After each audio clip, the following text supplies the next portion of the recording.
Oui, bon, d'abord, il faut savoir que la culture pour la métropole, finalement, c'est une compétence assez récente, en fait, puisque c'est le résultat de la fusion entre le département et la métropole avec la loi MAPTAM qui a créé cette collectivité et qui, de ce fait, lui a transféré un certain nombre d'équipements qui avant étaient gérés par le Conseil général du Rhône. C'est un budget, somme toute, aujourd'hui modeste, entre 35 et 38 millions d'euros, selon comment on compte les affectations. Et sur ces 35 à 38 millions d'euros, on en a presque 70% qui sont déjà affectés sur les deux grands équipements, Musée Lugdunum et Musée des Confluences, et puis sur Festival Lumière et le Festival des Nuits de Fourvière, et puis les Biennales. Voilà, donc il y a déjà ce constat-là.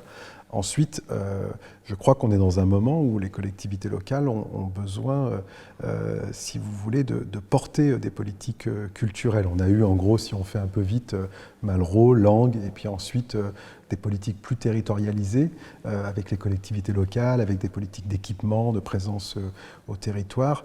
Moi, j'ai envie de parler aujourd'hui d'une culture de plein vent.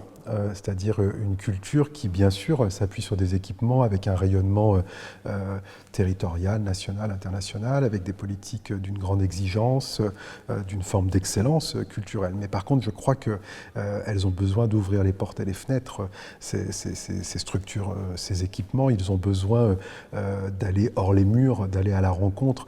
On a besoin d'esthétiques qui se croisent. On a besoin de sortir des politiques culturelles en silo avec d'un côté la danse, de l'autre côté le théâtre. Voilà.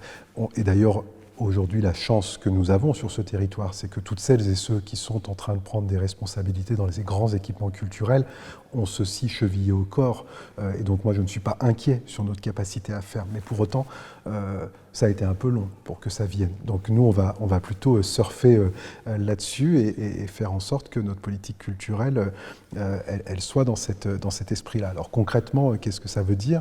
Ça veut dire que, d'abord, on a besoin de faire en sorte que ce secteur soit le plus résilient possible, presque même le plus résistant possible. On le voit avec la crise Covid qu'on vient de vivre, ça n'a pas été simple et certainement qu'on va en perdre des acteurs de la culture et ça sera difficile de retrouver parce que quand on sait le temps que ça prend entre la formation humaine des gens pour arriver à faire maturer des projets, enfin, du coup c'est dramatique finalement de perdre des acteurs de la culture et donc on a besoin d'aider les filières, c'est un peu techno, mais appelons-le comme ça, des filières culturelles à se structurer, à avoir des points d'ancrage qui sont capables d'assurer que l'écosystème peut résister aux difficultés rencontrées. C'est pour ça que dans notre budget, on va augmenter les aides à des structures qui ont un impact fort sur une filière en particulier pour pouvoir aider les pratiques émergentes à se structurer, pour pouvoir faire de l'accompagnement de développement de projets culturels pour des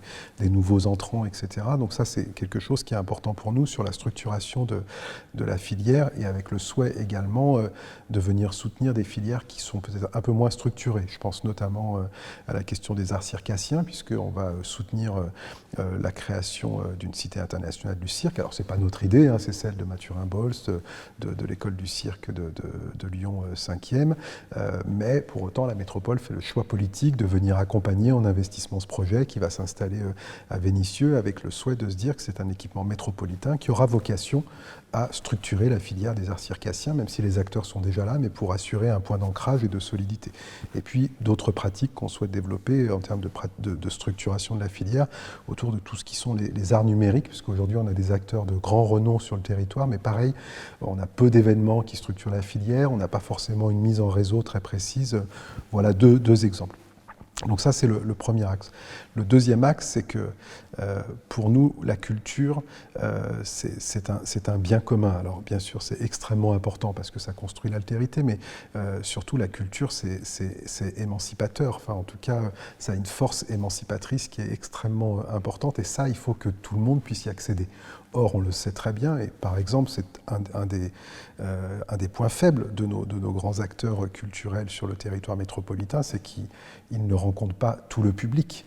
Ils font des efforts, hein, ils vont à la rencontre, etc. Mais quand on regarde les stats de fréquentation de ces grands équipements, ça reste réservé à une part finalement très ciblée de la population, qui est pas en plus forcément celle qui a le plus besoin, entre guillemets, de s'émanciper, parce que vu qu'elle a accès à l'ensemble des capitaux sociaux, financiers, culturels et autres, voilà. Donc il y a un vrai enjeu à faire en sorte que ce capital culturel qui est généré par la pratique artistique puisse être accessible au plus grand nombre. La culture n'est pas un inné. Par contre, le fait d'avoir besoin d'avoir des émotions, de faire en sorte que quand ces émotions m'arrivent, ça me fait réfléchir, ça donne une dimension dans ma relation à l'autre, ça on le sait, et donc nous on souhaite augmenter très fortement cette possibilité pour chacune et pour chacun d'accéder à la culture. C'est par exemple pour ça qu'on va augmenter significativement le budget de parcours artistique, éducatif et culturel, parce qu'on pense que c'est dès l'enfance. Alors l'enfance c'est l'école, donc c'est plutôt aux villes de le faire, mais la métropole va y compris soutenir les villes qui ont envie d'aller dans cette direction, et puis au collège avec des augmentations significatives de budget sur le parcours artistique, éducatif et culturel, mais aussi avec tout le développement des appels à projets de type culture et solidarité qui permettent à des personnes, appelons-les empêchées, en tout cas d'accéder à la culture ou de la pratiquer, ou qui sont dans de telles difficultés sociales ou financières qu'ils ne peuvent tout simplement pas accéder à cela, et bien qu'on monte des projets artistiques avec ces personnes. Donc ça, c'est le deuxième axe de la politique en matière de culture de la métropole de Lyon. Et le troisième axe, c'est plutôt autour de cette puissance de l'imaginaire narratif que porte la culture en elle, au service du projet métropolitain. Parce qu'en fait, finalement, cette collectivité, je l'ai déjà dit souvent, moi je trouve que c'est, dans son intention originelle, c'est un espèce d'hold-up démocratique, quoi. En fait, personne ne nous a demandé notre avis sur la création de cette métropole. Ça s'est décidé entre deux hommes politiques, nuitamment sur un coin de table, avec ensuite une transcription faite par le législateur sur une commande politique. Mais derrière, il n'y a pas d'objet démocratiquement construit. Bon, maintenant, c'est là, on ne va pas revenir en arrière. Il y a des choses qui sont intéressantes dans ce que ça rend possible. Et donc, moi, il me semble que la culture, ça peut aussi aider à faire territoire, à se dire quelle est l'histoire que nous avons en commun sur cette métropole, qu'est-ce que nous avons envie d'en faire, est-ce que demain on veut continuer sur une métropole de l'hyper-attractivité internationale, ou est-ce qu'au contraire on veut être la métropole de l'hyper-engagement local pour les solidarités, pour la transition écologique, pour la transition démocratique. Et ça, je crois que la culture, elle peut nous aider à réfléchir à ces choix-là. En tout cas, nous, on le pose très clairement comme un troisième axe, la culture pour faire territoire, pour se dire quelle est l'histoire qu'on a en commun. Puis après, il y a deux autres axes, mais qui sont plus des axes qu'on va formuler autour d'une type entre exigence et vigilance. À la fois l'égalité femmes-hommes dans la culture, parce que aujourd'hui c'est un secteur qui a encore des progrès à faire en la matière, même si c'est un endroit où on débat beaucoup de cette question-là. Je trouve qu'il y aurait intérêt à ce qu'on mette en adéquation les actes sur cet aspect d'égalité femmes-hommes. Et puis l'autre aspect, c'est la question de l'éco-responsabilité des événements ou des équipements.